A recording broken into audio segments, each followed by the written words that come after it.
Amen. Maboko beti ataya chef de quartier pour quitter.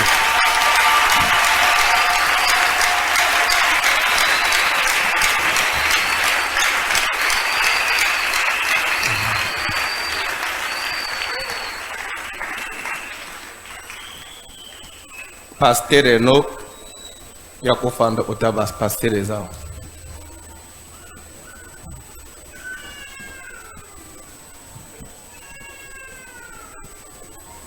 C'est le pasteur Yassé Mboujimaï, pasteur Enoch.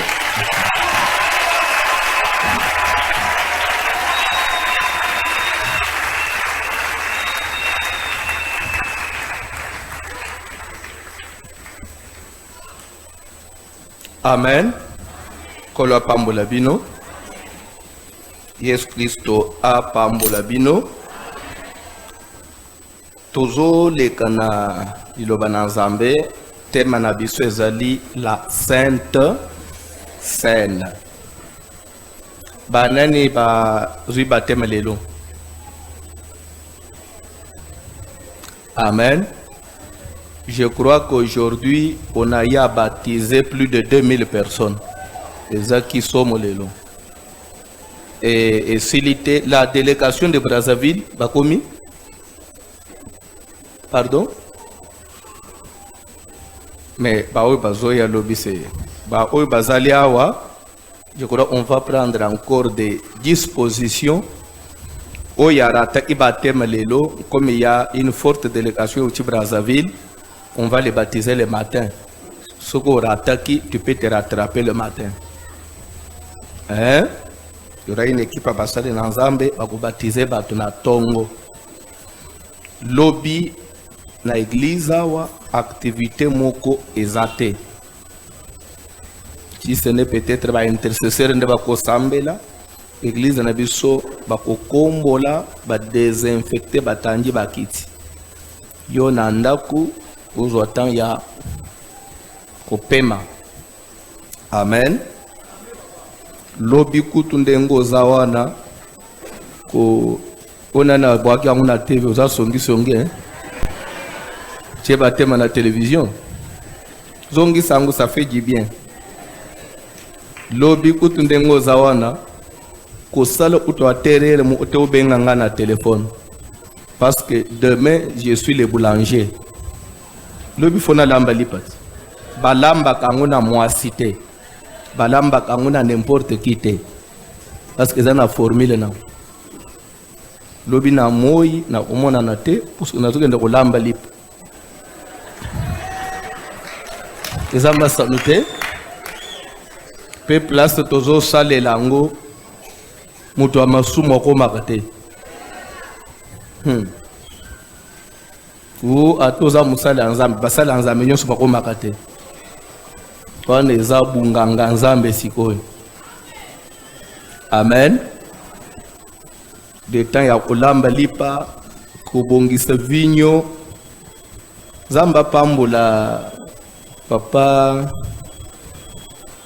Benjamin bakanza vraiment zamba pambola ye parce que a aidé biso mingi alungulinga ba charge belé namoni ayelinga yi ba verre aye na ba tonneau déjà otie vin asombi déjà ba plateau asombi ba carafe pe asombi bilo en plastique te à part ba tonneau donc il y a bien penza bilo kutoko kuumela nango asombi ba nappe ya otanda na ba mesa ba nappe ya ofinika soki to 4 to chena ba plateau ole ko ta pousser to finika même moi nappe uzozwa propre samba pambula ye ozana pato abo 5 ce pasteur ozana na charge mingite pendant que je me demandais demain il faut na la muka ereni na gende ko luka namuna yena bilo onyo déjà le papa na suna som donc na zotikala na mukumbaga ya kusomba farine na tongo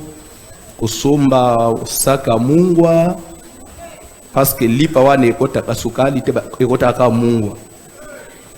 Amen. Balamba kanguna manteka te bachaka bonate bachaka levire te ekota kakaka biloko mususu ekomama na Bible na boy opeso ba détail nyonso pour mkolumso kotozo beta ya yo na nda o na salili pa ya saint. Vous les Quinois, vous êtes trop dangereux. Vous êtes trop dangereux. C'est pourquoi je ne peux pas te donner toute la formule. Zamba Pambulayo. Lélo, nous voulons parler encore un tout petit peu. Parce que dans Genèse, chapitre 49e,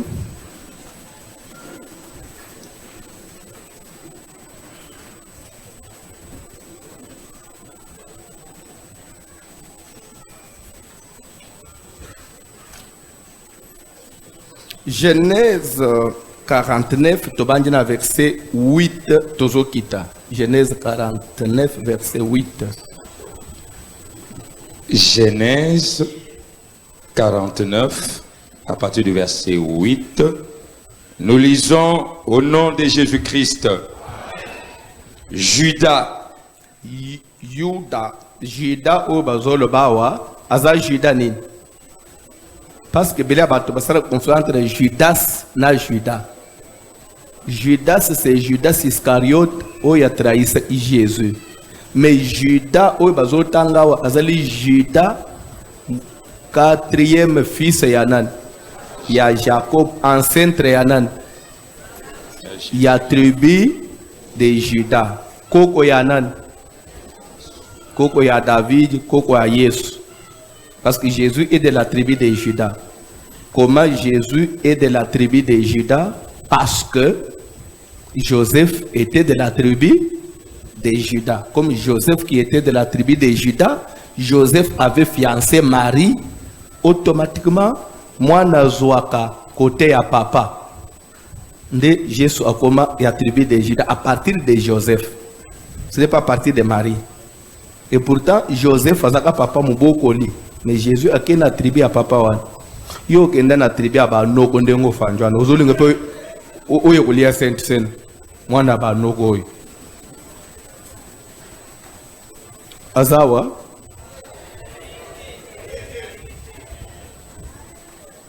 tanga parole. Judas, tu recevras les hommages de tes frères. Yo okobanda koyamba lokumu et pas bande konayo.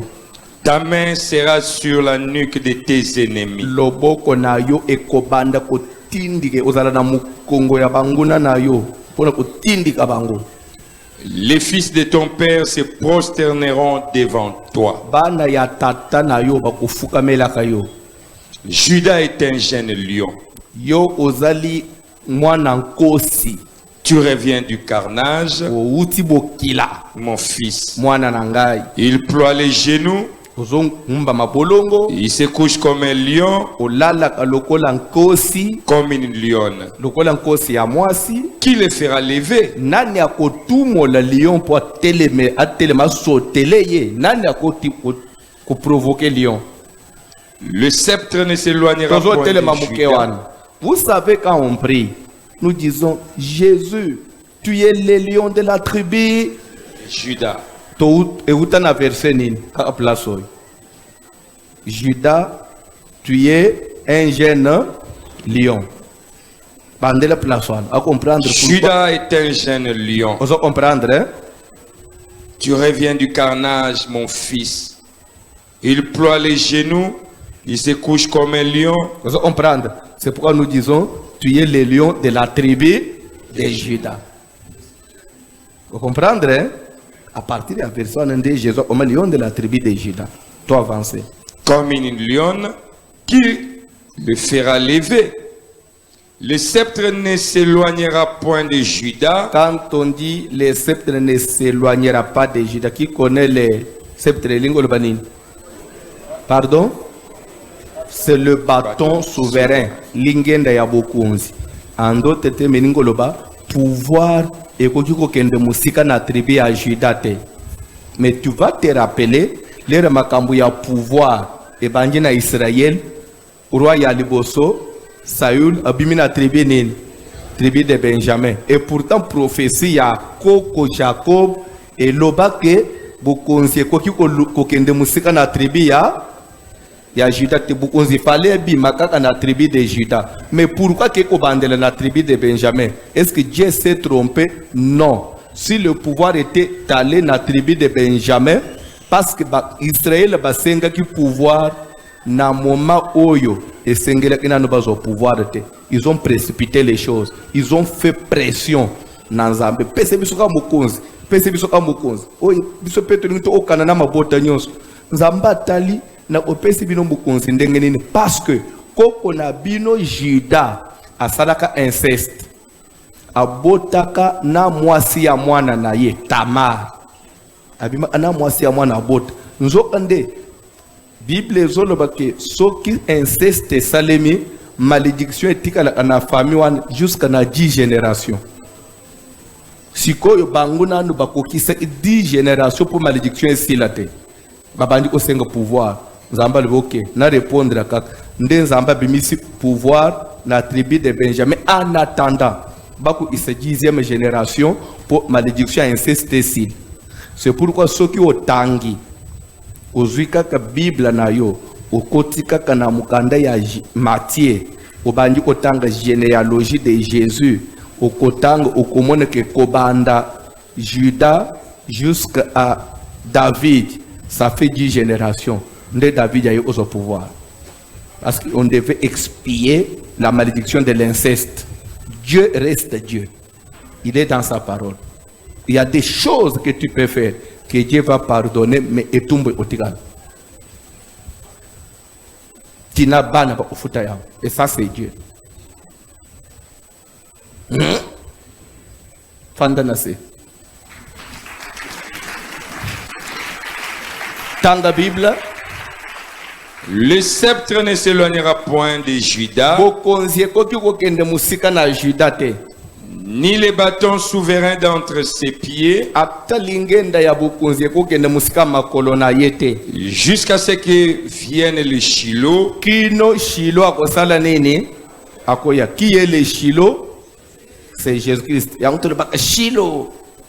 Au moins, place Shiloh où t'as déplacé Jésus. On voit Shiloh.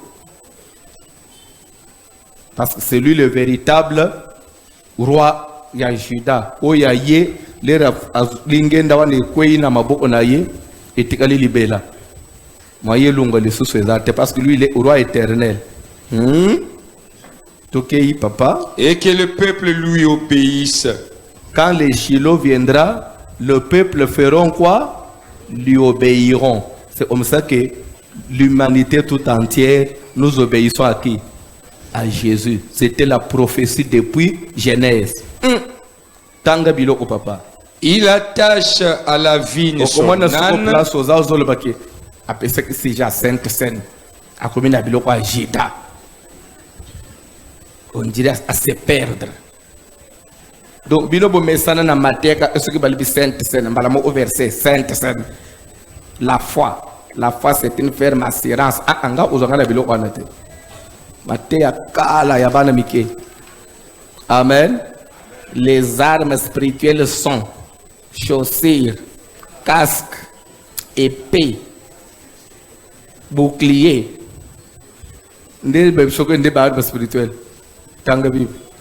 Il attache à la vigne son âne et au on dit que les Shiloh, Juda, mpunda na ya tambola anang. Soka lobi akangisa ye po apem. Balobi akukangise na nzete nini? Na nzete nini? Ça qui prophétise, c'est Jacob, hein, depuis Genèse 49. Pas n'importe quelle plante, seulement à la vigne. Vigne botaka nini? Aka. Vigne botaka fruit nini? Le raisin.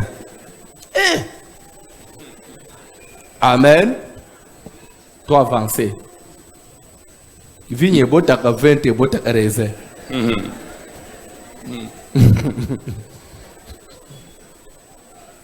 Nazo comprendre les andunda na pondo zoli mikolo tellement émissionné zate. Il y a quelques carences à vitamines.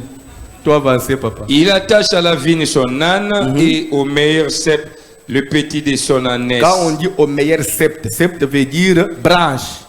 Na branche ya kitoko ndakangisa le petit Son ânesse. de l'ânesse toke papa. Il lave dans les vins son vêtement. On dit il lave son vêtement. Judas, quand son vêtement devient sale, il veut les laver. Judas, il lave son vêtement dans quel produit? Dans les vins. Vin à couleur ni.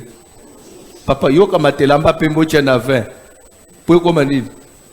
Mais pas zo bagay kaka vin ya rouge wal. Nde telisa ani. Elamba ya Judas. Toi avancez papa. Et dans les sangs des raisins son manteau. On dit dans les sangs Des raisins. Ça veut dire quoi? Ici, Jacob prophétise que le sang, quand on a besoin du sang, on ne peut pas utiliser un autre produit que le raisin. C'est comme ça que quand Jésus est venu, pendant au salle Sainte Seine, il a pris le raisin. Parce qu'il est le Shiloh les lions de la tribu depuis la prophétie de Genèse.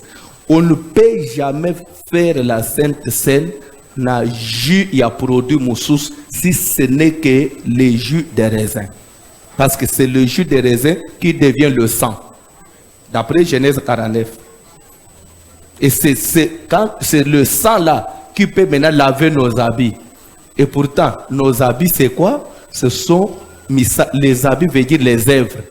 Misala na bisonyo so ya mabe et coupé tolama na makila ya raisin.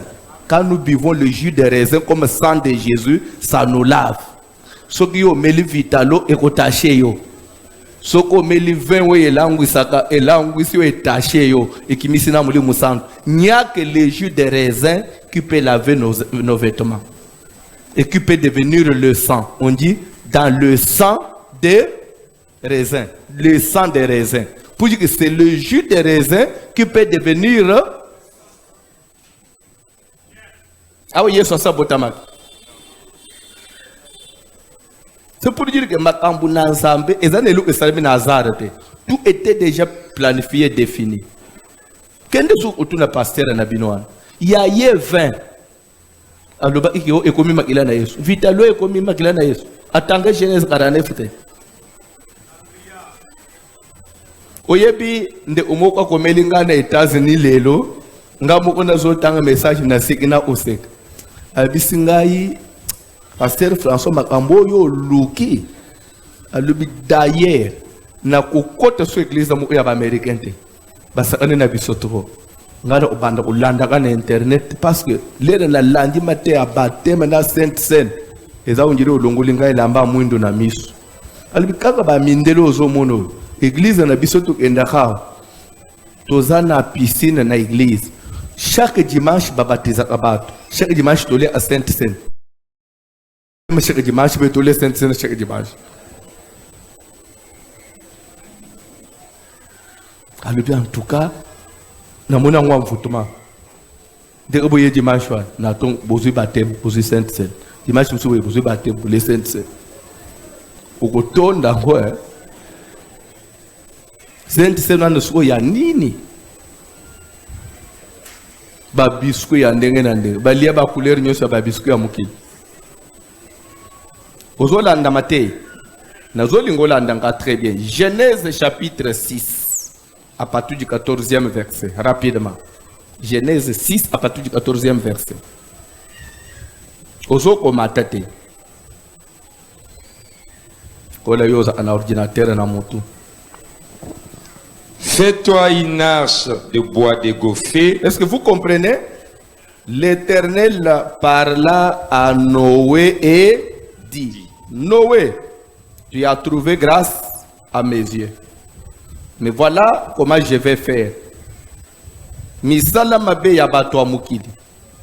Masumu ya mukili et matil bosonangai, je n'en peux plus.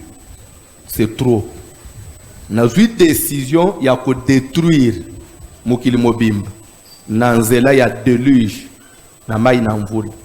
Mais comme toi, tu as trouvé grâce à mes yeux,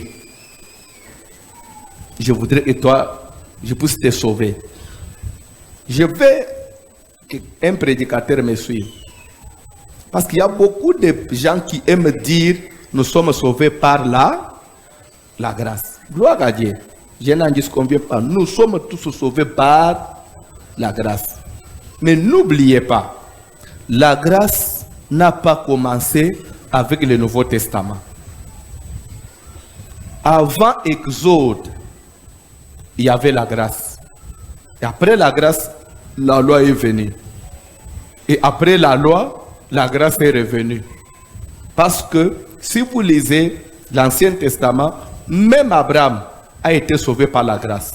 Parce qu'Abraham n'a pas mérité. Abraham était fils d'un féticheur. Si on doit vraiment suivre les principes de Dieu, Dieu ne peut pas prendre Abraham pour faire de lui père. Il y a croyant. Parce que moi, je suis un gars. Mais Dieu l'a pris, Dieu a fermé les yeux. C'était la grâce. Et à Noé, Dieu dit, tu as trouvé grâce à mes yeux. Parce que tu as trouvé grâce. Et que moi, j'ai décidé de détruire le moukil. Pour toi, pour que tu sois sauvé, tu dois te faire une. Quand on dit fais-toi une arche, c'est que l'arche là allait servir à qui? À Dieu. L'arche appartenait à qui? L'arche allait servir qui? Noé. Nzamba komatana arche te. Muto kokota na arche za Noé na bana na ye. Nzambe na banji ba utikala mukolo komatana arche te. Nous sommes d'accord jusqu'à là. Est-ce qu'on est d'accord? La Bible dit fais-toi une. Donc fais pour toi. Tanga Bible. Fais-toi une arche de bois de gopher. Mais écoutez, malgré que c'est la grâce, mais moi je suis Dieu. Je ne marche pas comme ça dans les désordres. Malgré que tu as trouvé grâce, je suis un Dieu des principes. Tu dois te faire une arche, mais tu ne feras pas avec n'importe quel type de bois. Parce que moi, c'est moi qui ai créé Banzete Naïbi que bois est belé. Mais pour cette arche-là, tu ne pourras utiliser que le bois de gopher. Nakotuno mutun. Nani akotombola musapi même bande bakenda Équateur côté bambaba yuta. Nani akos websa sa mona bois de gopher. Pardon? Non, non, mon côté. Le Dieu de la Bible, c'est un Dieu des choses rares et des choses compliquées. Ce qui m'a dit comme il facile, ce n'est plus Dieu. Nous avons que l'eau est troublée à Moutou. Calculez, Moïse a été en Égypte, en Israël. Je vous donne 10 jours. Chaque famille, chaque maison, il faut trouver moi en pâté. Moi en mémé. Il y a Moubal, il y a une année. Sans défaut. Vous avez 10 jours pour trouver ça. Papa, calculez ce que la Kishasa. Mais chaque famille, il y a une année. Même combien? Nous sommes même une année. Et comment t'étais? Et comment t'étais? Il y a une année, il y a une année. Et vous avez 10 jours. Ce que vous trouvez en côté, nanda on a vu nos l'été, l'air ange a destruction, il y a beaucoup de fibinonions. N'amba tcheba ton a dilemme ya modèle. Faut pas bêter tout. Et ça c'est Dieu. Bazana kati na désert wan. Bazana isika ulala te. Bateka kate. Basala kate. N'abta suko bozoland. Bazana eloko kolia te. Il faut pas même maï, il faut pas zoa maï. Il faut pas baleli ti Moïse a sali prière. Zamba lo bibeta na rocher maï yebim. Ce que maï yebimi ba meli. Zamba lo OK, vous voyagez. Ce que va voyager au rocher wa netikal. Ba ki pe sans maï. O ba toka quand ce que sili bango. Bazangi sou maï. Mais na kati na condition wan, il y a désert wan. Dans cette marche là, un jour Dieu va dire à Moïse, parle aux enfants d'Israël qu'ils m'apportent une offrande au Tongelanga tabernacle. Offrande au bakozwa wapi? Na désert, tout ça là a été ate. Peu azol que voici ce que tu recevras en offrande. 1. De l'or. Les raisons de l'or, na désert carrière ya or ezalaki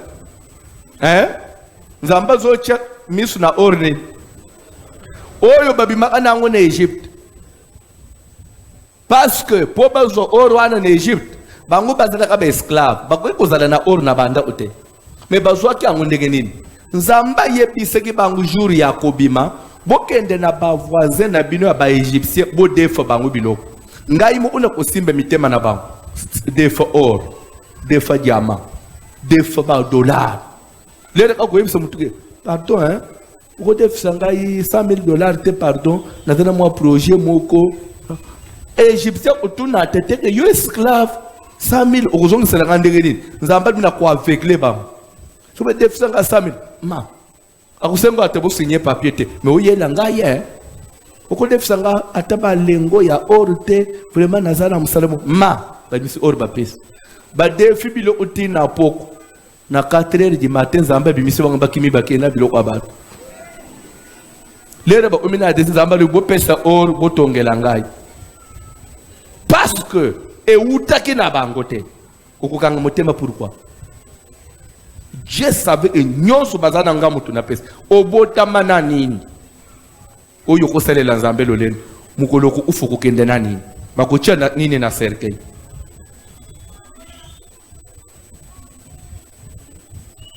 il y a 5 ans tu avais quoi tu étais qui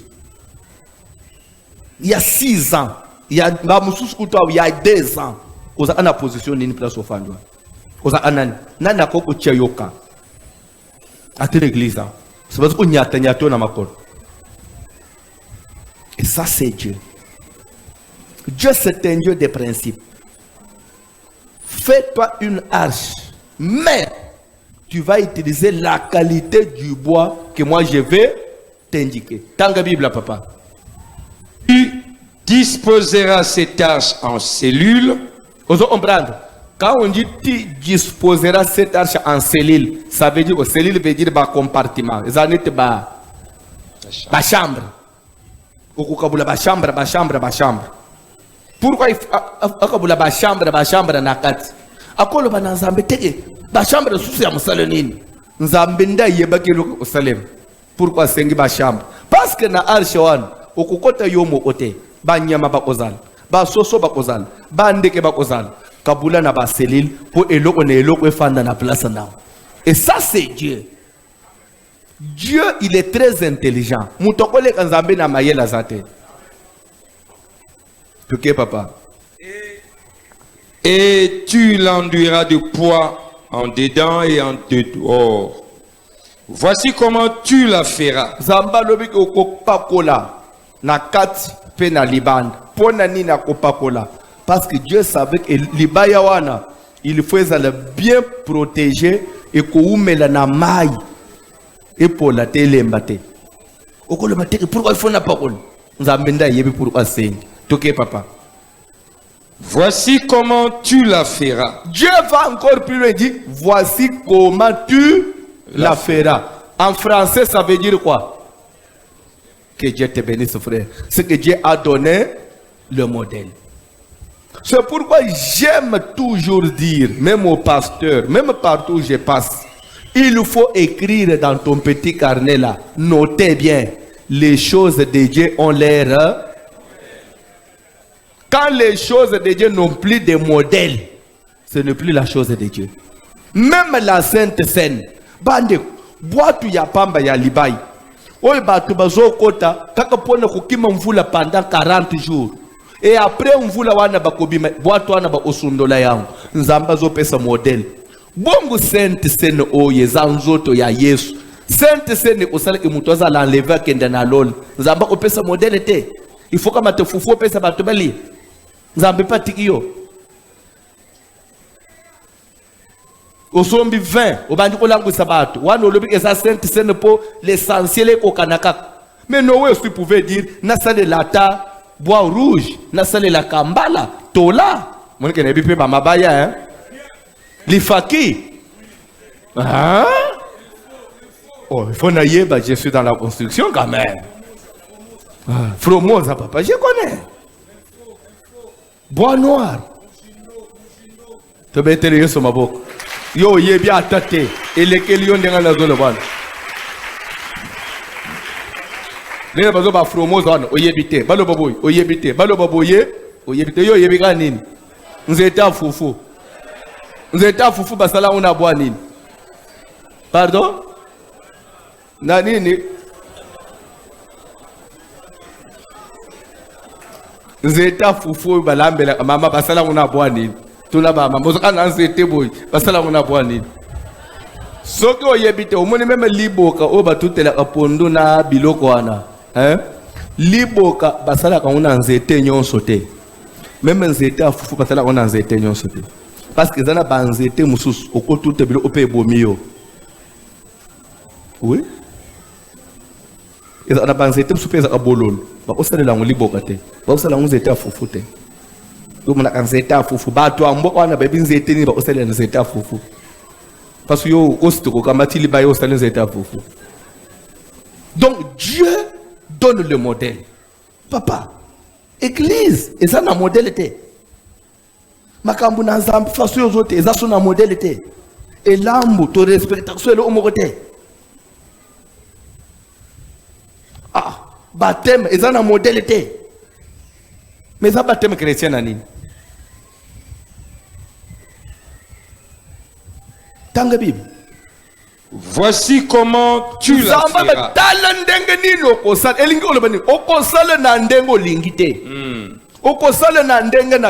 Même l'église, parce que tu es sauvé par la grâce, il faut tambour ndengo lingi. Il faut tambour ndengo lingi, on l'attend ndengo lingi, on se comporte ndengo lingi, parce que c'est la grâce.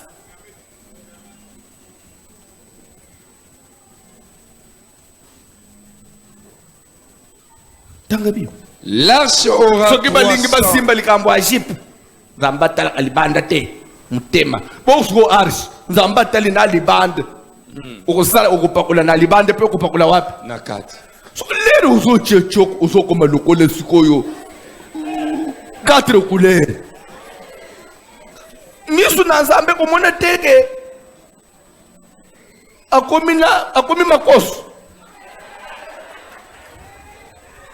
Tala nani misapino wana.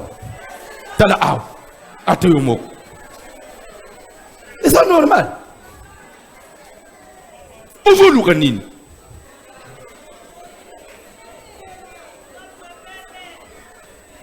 Le poso nyonso ekomi otumbi ba kushi nyonso ali. 1600 nyonso ozo ende wapi?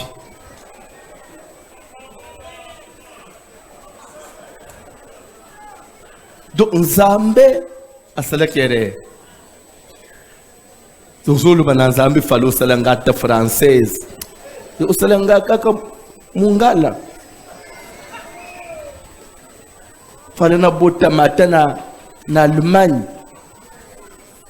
Na ko bota mana na basangus. Mususu na Bukavu. Ka kote gereza. Ozo corriger Nzambe. Olingo corriger Nzambe. Nzamba chebiso manzaka ya tout droit. Chaku ndaza ana manzaka ngumba. Yo boy manzaka ya bat olingi ya chaku. Soki siko loko le manzaka ozu ya chaku. Nzambe pasali yo muno kwa chaku.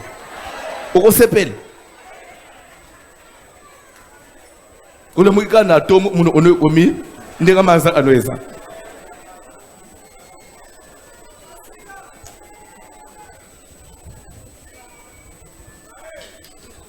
Basere bamona kapasye nde omone siko na manza wana na telefone moya timba ndenge biso to chaka boy ezatendeza parce que linzaka moya chebo ezande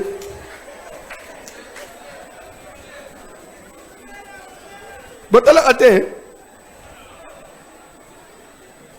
pasye o souffrir ozo lere mo na tra aboy so nyonso ezani moyo nyike lamba ezate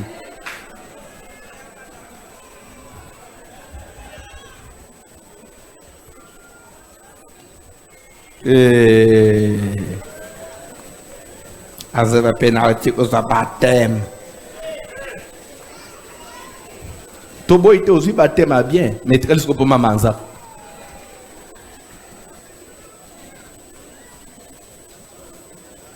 Bible enseignez-leur à observer tout ce que je vous ai prescrit. À qui est-ce qu'on doit enseigner? Ceux qui sont baptisés. Après les baptêmes, maintenant on doit t'enseigner à observer tout ce que Jésus a prescrit. Le on a nommé par frère Moussona baptême, ayena baptême na kilote. Ah, nabi awe azana kilote awe.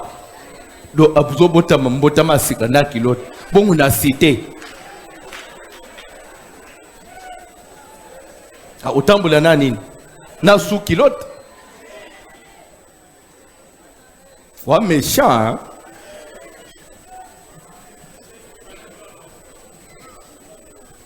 Ok, papa.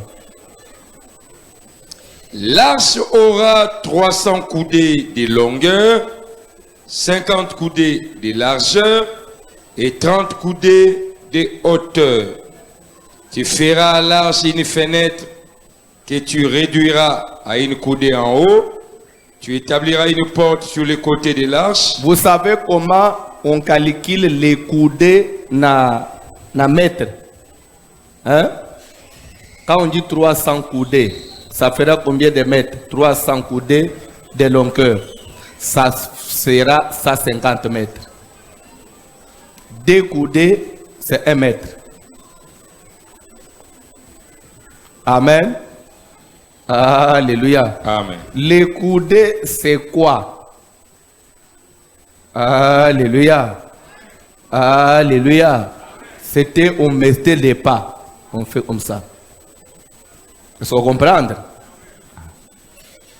Donc, c'est que l'arche devait mesurer 150 mètres de long. Quand on dit 2000 coudées, ça veut dire combien?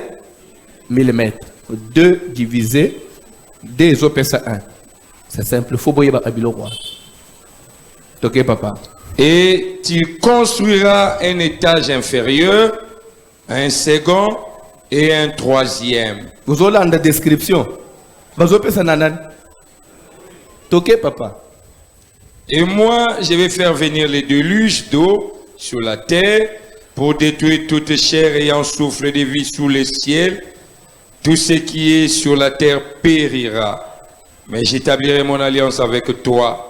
Tu entreras dans l'arche, toi et tes fils, ta femme et les femmes de tes fils avec toi. De tout ce qui vit. Quelqu'un pourra me dire que quand Noé a fabriqué l'arche et que l'arche de Noé était l'unique arche sur la terre, il y avait même des bateaux. Bateau, il y a bien. Ndekutu bateau, babande osekaye. Ah, tala mwana mbalo. Oh, arche wana, ndebi soto endo kote poto big. Bab, bon vule gobet, bon babato. Bon babato. Bazotala babato na bam. Bazotala na arche ya Noé. Balum tala venturier. Obi arche za en d'autres metoko benga onine. Balinière. Donc Noé a fabriqué balinière, a chola bateau. Mais bayebi c'est qu'elle était. L'air voulait bandi konok. Bateau est choli. Mais balinière est flotté le colo à maille. Qu'est-ce qui a fait que bateau est choli? Balinière est flotté, pourtant ils ont qu'à libaya yandengemo. D'ailleurs, il y a eu où tu as sali mo. Babato na babaliem sous basaleti na baizine. Le secret était où? Dans le modèle. L'arche, c'est l'image de quoi? L'arche, c'est l'image des églises, des communautés et des assemblées que nous sommes en train de fabriquer. Pourquoi on fuit vers les églises? Jean-Baptiste a dit, race de vipères, qui vous a appris à fuir la colère à venir. C'est que nous, il y a une colère à venir, que nous sommes en train de fuir dehors. Et nous sommes venus nous réfugier où c'est? Dans les arches. Les églises sont des arches. Est-ce qu'il y a quelqu'un qui me comprend? Le déluge d'ici là, et vous les quittez. Et le déluge pour le moment, c'est quoi? C'est l'avènement de Jésus. Jésus viendra pour prendre son église. Quelle est l'arche qui va flotter sur l'eau? Seulement l'arche qui correspondra au modèle de Dieu. Le tout n'est pas de faire l'église, mais il faut respecter les centimètres. Il faut que dans tout ce qu'on fait, on se demande, est-ce que Dieu a son intérêt? Ce que j'ai fait ici, est-ce que la Bible est là? Toujours lamba sainte scène. Est-ce que tu lamba lamba na Bible? Muto aloba ki ke bache levi rete. Asa kizoba. Lezo kama telipa ya levi rozo pesa bato. Ozo kama telipe lala ozo pesa bato. Ozo kama te vinyo ozo pesa bato. Loko l'église moko na yebi. Ah, iwumeli bane. Na loba kaka tonatika. Na bombe la bangata sekele. Église moko ya munene. Ya munene nazoba ya munene parce que je connais cette église là. Bazaki des fois pe bazo somba, bazo somba bakiti ya plastique, les bakamba bakiti ya plastique bani tolunga na baba. Je me souviens malamu ko basomba 1000 chaises ya plastique malamu. Pe ko ki ba to église ya munene we ono. Basali sainte. L'ambili peut bien, bali ang pe na butu, ba respecter makamwa ndambo. Mais côté 20, baki osomba skoyo sankreya. Oya 14%. Sikoyo lera kaka bazo chele moto chebo oyoki mwa moto wao.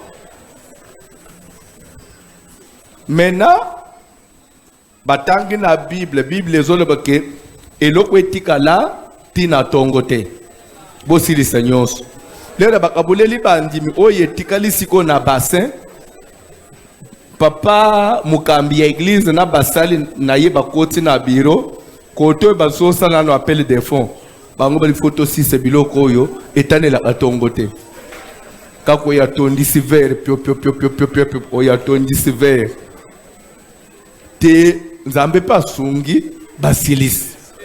Le collège Zamba Mao. Basilis, ça union c'est qualifié. Si go koto yope, balumbo, tous les canaux na louange à Makas.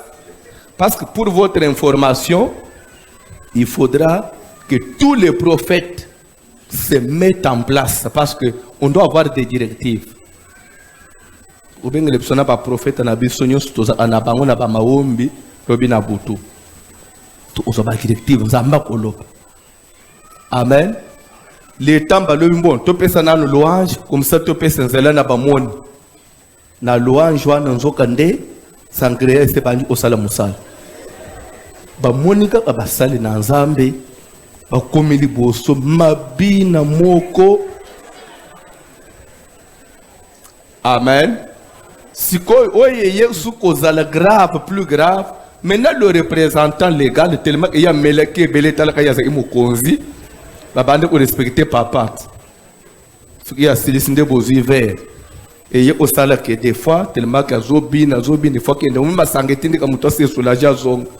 Papa qui a Zongi, a Kangi sur bouton, il y a enfila it. A Kangi bouton à pantalon, à Bossano Kangaskoyo, et tirette. So, a Zobin à Liboso, Bina peut être au tabac frère. Azobina zokende otaba mama boy. So bamoni kaka ba mama nyoso omiko kima bazokeza boy. Mama zokima. Oh. So ka pusani boy ba mama bakim. Ti ba sifte ba comprendre. Papa kumukisa mama boy ndekedi. Nde moko ye otala papa kange tirete be. Liboso abat. Akang. So lere louange sili bakoti na biro mukambinda zobanda makila Yesu alléluia le keki makasi kila Yesu alléluia non ya mikolonyo c'est amakasi bote to pour dire que makila Yesu a jour one et matin dose olek donc makila Yesu a mikolo musus eza apete ya jour one na ile keki makasi est-ce que zama ila na Yesu ou bien via une aposta ya komel. Qu'est-ce qu'il faut te kolangwa? Qu'est-ce qu'il faut te kobina? Pas mon ma bien échanger. Papa pasteur a muto asoni.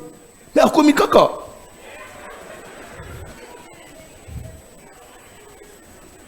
Kalikile lisusu azaki pe muto amulaite, azaki muto amukusene tengaboy. So akomi su mukuse na mabina.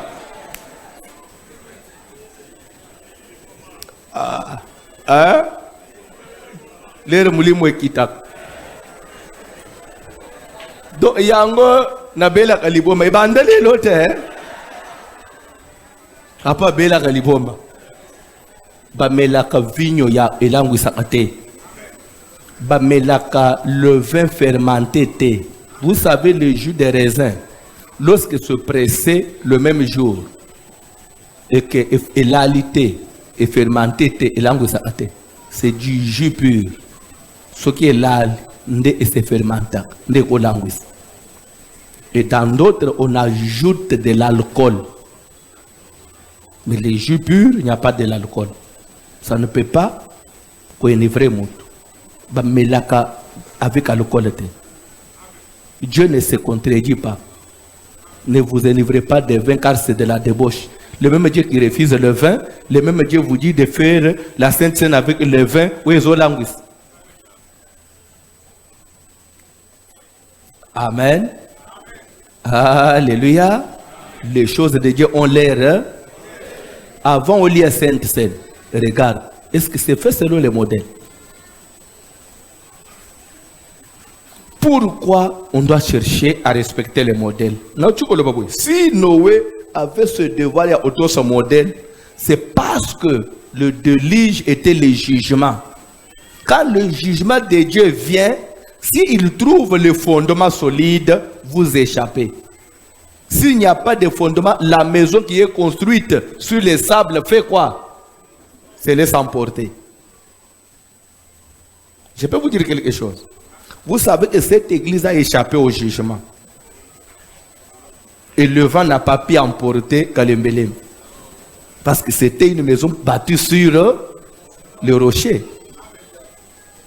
C'est comme ça qu'aujourd'hui on peut parler Tolungwe, église, assemblée, comme une communauté.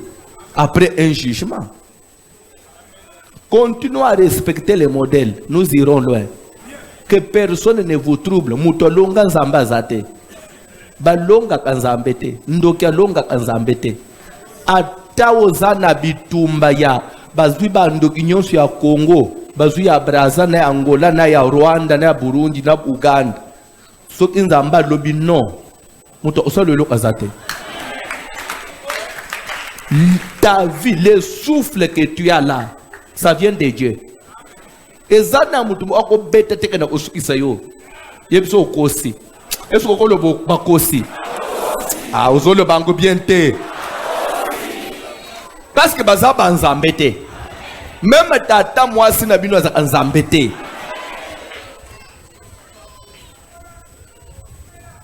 Amen.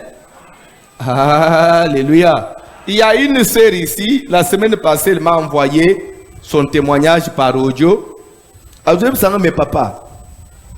Je vais taire l'école na bango pour ne pas faire.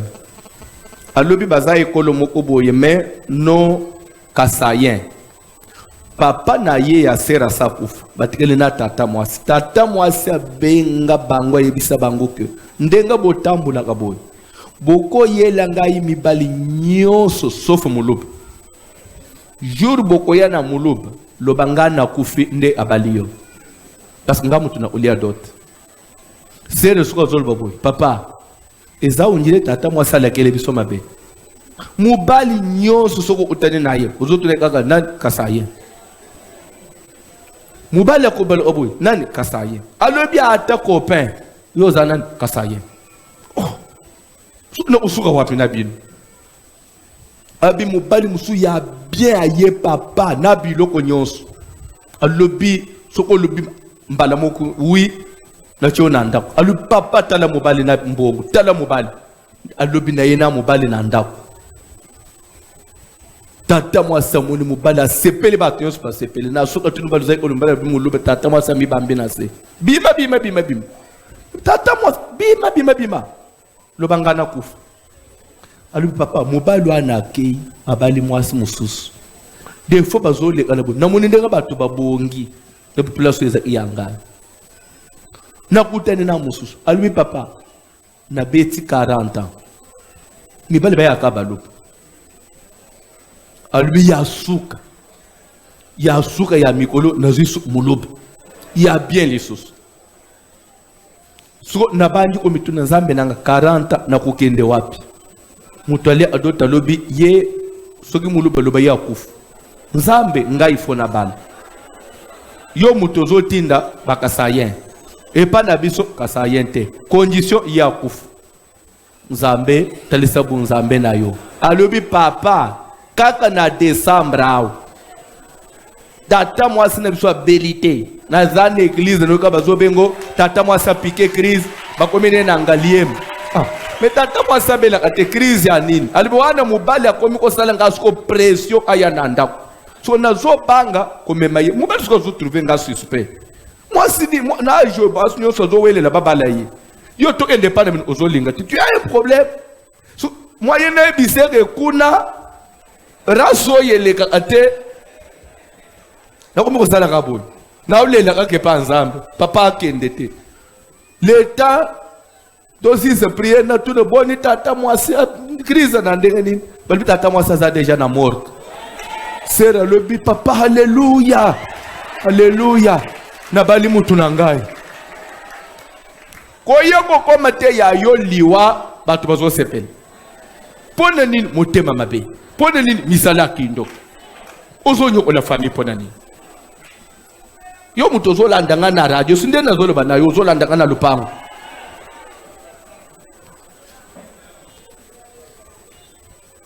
mutu alonga nzambe azate mutu abangi sote mutu alonga nzambe azate Dieu existe et cette terre appartient à Dieu. Cette vie que nous avons appartient à Dieu. Respectez les modèles, garde silence. Il a dit à Israël, gardez silence, moi-même je combattrai pour vous. Et dans la Bible, qu'on s'est justifié, qu'on luka comme longi sate, qu'on luka ba débatté, qu'on soit ne peut na batute. Yo talela nzambe. Mutu afandele libala na yo. Tika senti senoi. Ela lisa mutu nenase.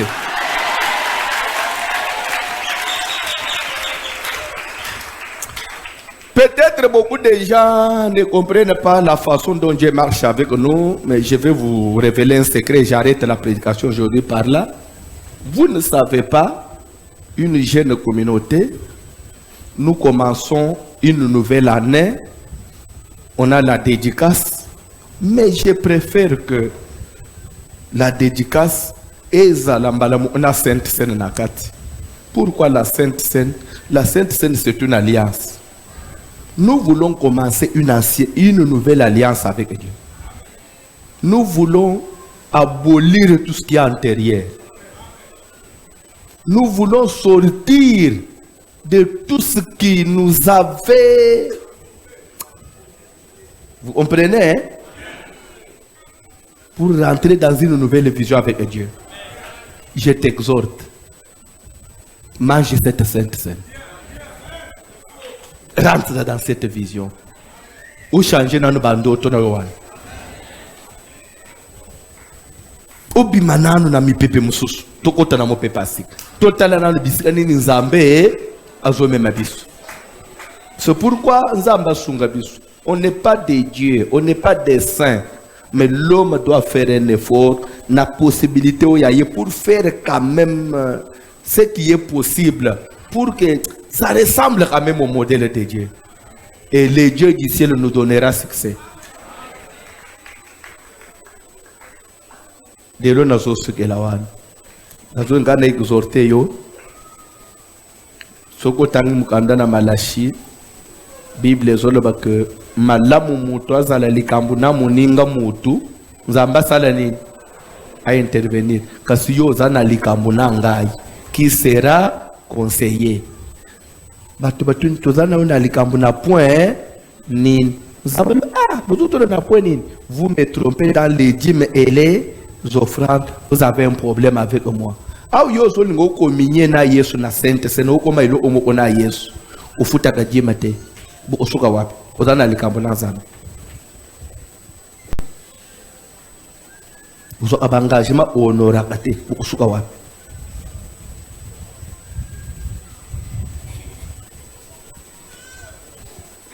lobby toujours maintenant mesa na nkolo on a dit que chacun s'éprouve soi-même afin qu'il puisse manger et là on m'y éprouver encore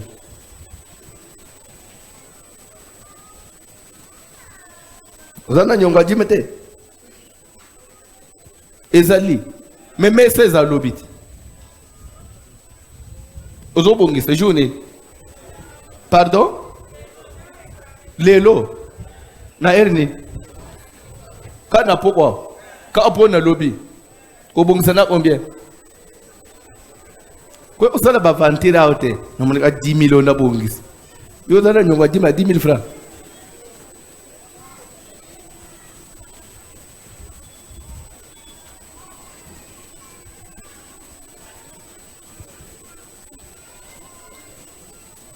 papa moko azokomela ngai na banzaza na église na mwasi na nga tolobanaka te tukanda anda omoku tosasu umbula kono tolobanaka te sikoyo tokolia percent sen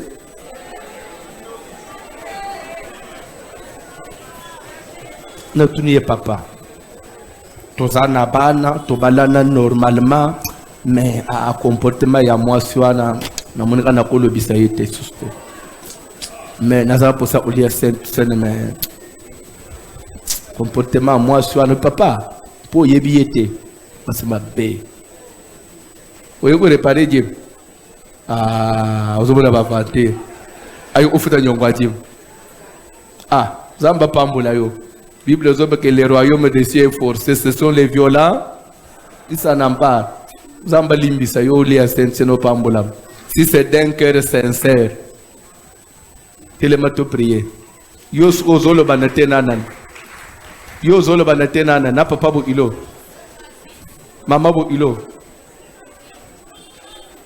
tala ba vantiriero baba ndi ko réparer Dieu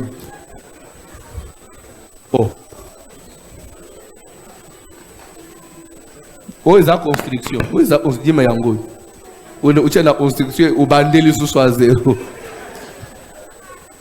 telema likolo bayembi kantique to bino nyonso bozana banyonga badiem malte nyonso na te epano ekote bimao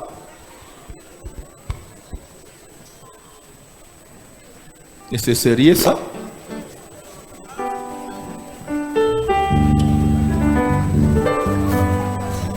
donc ndengo zawan eloko boyi ezaka ya korate kolia oboyi korate kanga ka motema ato rate okolia ya 2026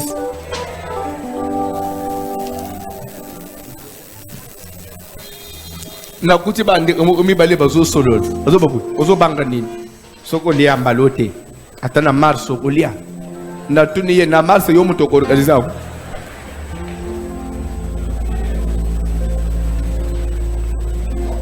oui, peut-être ça dépense, hein.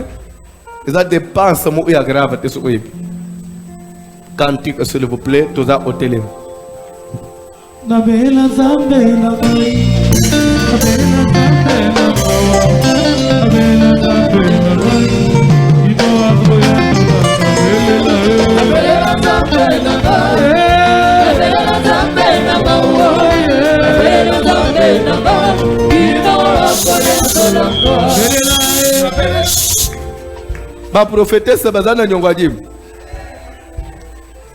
le to bandanga na yo sambela zamba la sanga ibongisa makambo ajima yemo kwa bongisa te c'est sérieux ça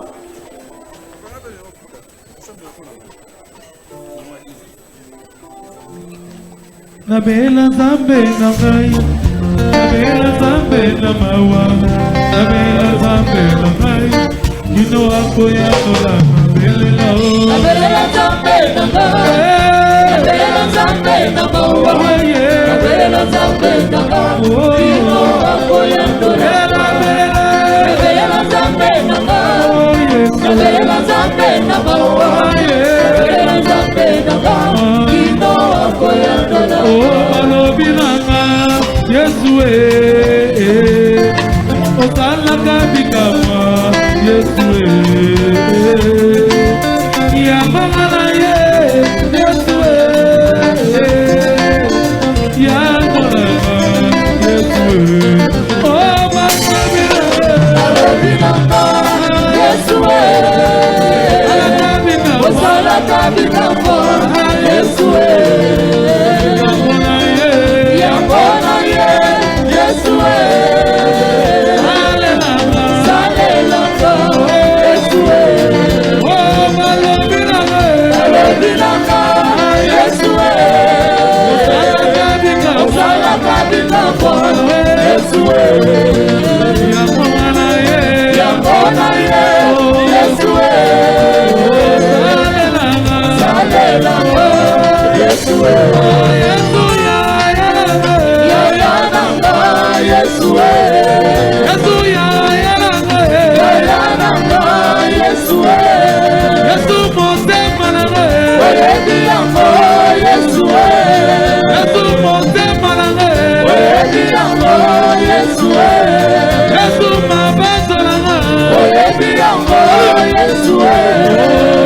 Alléluia, Kolo Yesu, Alléluia, Alléluia, mon Dieu, Alléluia, Alléluia, Alléluia, Kolo Yesu, Alléluia, Alléluia, mon Dieu, Alléluia, Alléluia, Alléluia, Kolo Yesu, Alléluia, Alléluia, mon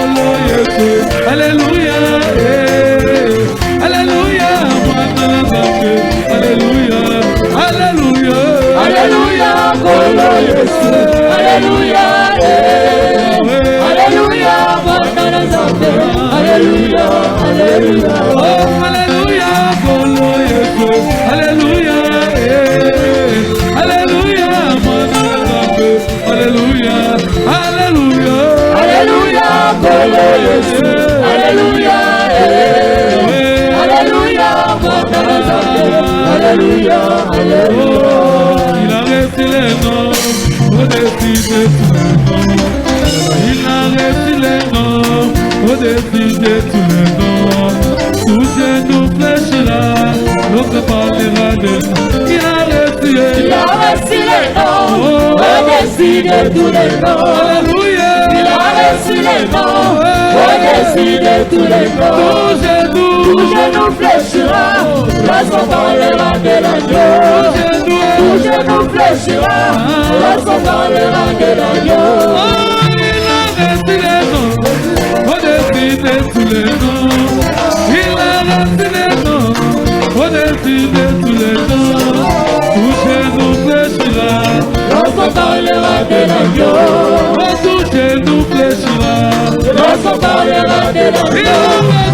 Il a reçu les noms, au-dessus de tous les noms. Alléluia. Il a reçu les noms, au-dessus de tous les noms. Tout genou fléchira, lorsqu'on parlera de l'agneau. Tout genou fléchira, lorsqu'on parlera de l'agneau. Alléluia. Alléluia, Alléluia. Alléluia. Alléluia, Alléluia. Alléluia. Alléluia, Alléluia. Alléluia. Alléluia, Alléluia, Alléluia, Hosanna. Alléluia, Hosanna. Alléluia, Hosanna. Alléluia, Hosanna. Alléluia, Hosanna. Alléluia, Hosanna. Alléluia, Hosanna. Alléluia, Hosanna. Alléluia, Hosanna. Alléluia, Hosanna. Alléluia, Hosanna. Alléluia, Hosanna.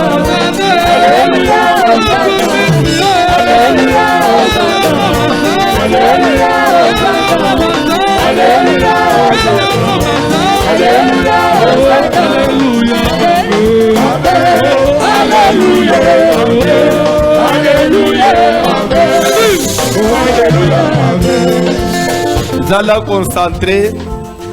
Nabanza tokomona ba verset mususu sur la Sainte Seine demain pendant la cérémonie. Mais quelque part il est dit dans la Bible, la coupe de bénédiction que nous bénissons. Oh, cette coupe-là, elle s'appelle quelle coupe?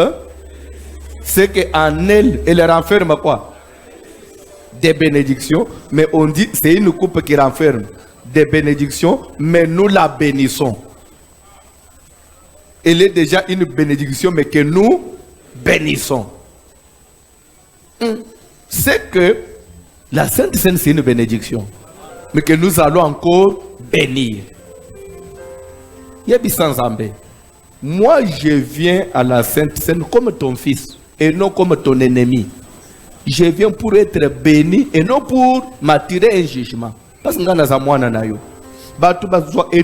ce sont les ennemis de Dieu.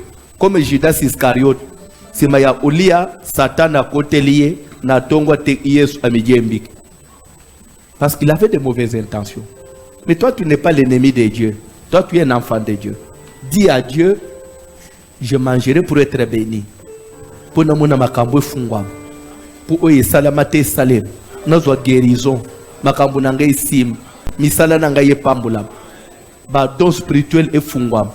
Ministère ovandisa kati nanga esalanini enganga to sambele na ombo na Jésus sambela zambe ministère il faut enganga il faut efungwama finance efungwama spirituellement o mata boyebi na makambo na Nzambe epakisama koteya na yo efungwama lisusu prophétie opesaka efungwama lisusu bandoto na yo bande kolote ya bien efungwama lisusu bakomesa na yo efungwama mariage na yo efungwama.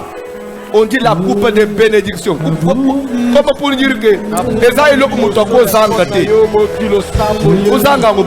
ma bénédiction. Nous avons besoin de la bénédiction, Seigneur. Et pas dans la bénédiction.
Yoka.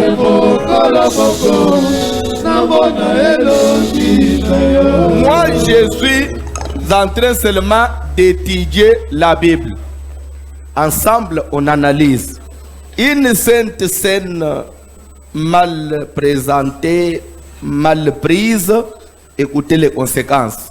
Paul dit, c'est pour cela qu'il y a parmi vous beaucoup d'infirmes, des malades, et un grand nombre sont morts. Ça, c'est une sainte scène mal faite. Oui ou non? Mais maintenant, si la sainte scène peut apporter les infirmités, si ça peut condamner, par condamnation, ça apporte des maladies et la mort.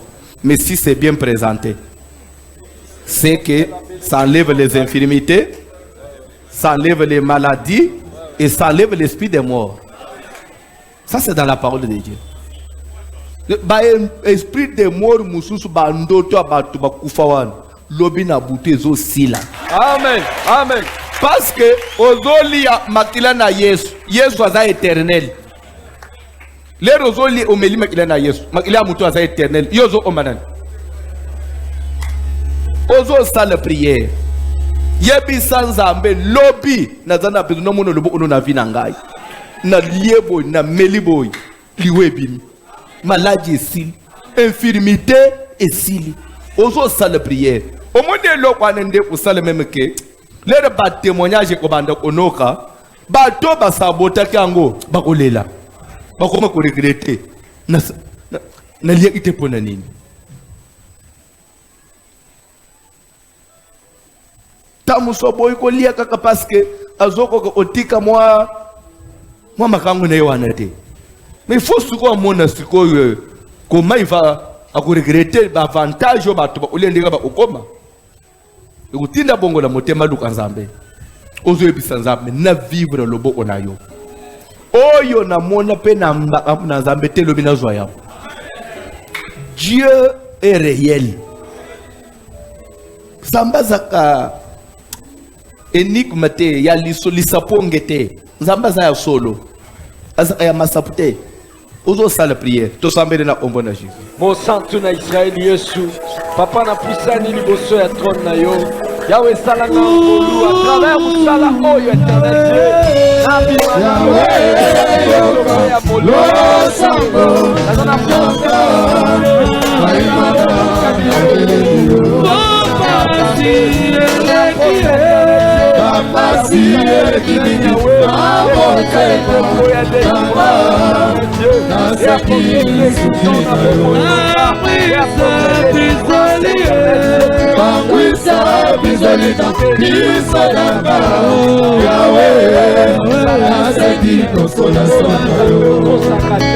Ce que tu promets dans ta parole, et le métier le m'a fait. Yahweh, ton mon aïe, ça fait travers Moussala Oyo. Yetika Bile, Yahweh, c'est le matin. Ça sa mère m'a visité. Omo Kolobaki. Osuta Kabasi va couper la vitali. Omo Nini Pasabo. Omo Nini Pasabo.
Yoka, Yoka, Bible zolo baboy.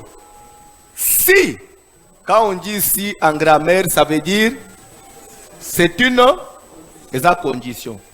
c'est condition nous ici en côté si nous confessons nos péchés, il est fidèle et juste pour nous les pardonner et pour nous purifier de toutes.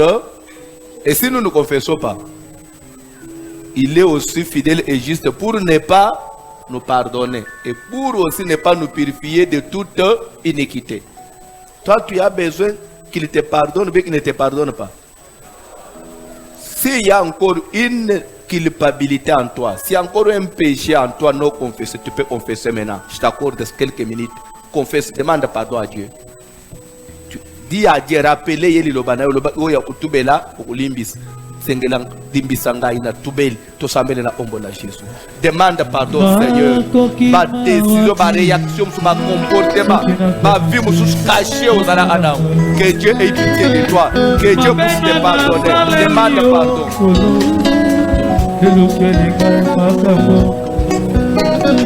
Anazangi kimya pese koka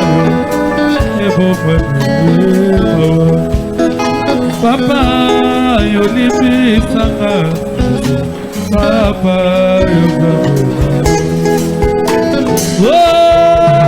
Bana kote baya papa Lelo Bana koti papa Lelaka Bana koloba Daye papa Ibisa Lelaka Bana koloba Daye Lisusu Ay moko Baba siba Bokoli Ibisa Lelaka Bana kote baya papa Bana koti papa Lelaka Ozo simba offrande, dika travers même offrande yo. Ta musu ba irregularité mususu. Ba offrande musu pesa bien te. Ta musu kodra mukolo musu zakina mbongo abie me opesa ka bien te. Ta musu nzamba silika ka. Me offrande alléluia la tarasha. Ba wana zambe no ke suli kolona yo. Simba offrande, présentant ko pa na zambe to sambele na ombo na Jésus. Na kokoka na ngaisu Komisa mwisha moko Nyamonga na ye paina yo Yokera paimawa Kanesa misala na ya Yesu Kuta kuluso Koso paki pakila Panda nase Nazolinga Nasambele, même 2-3 personnes.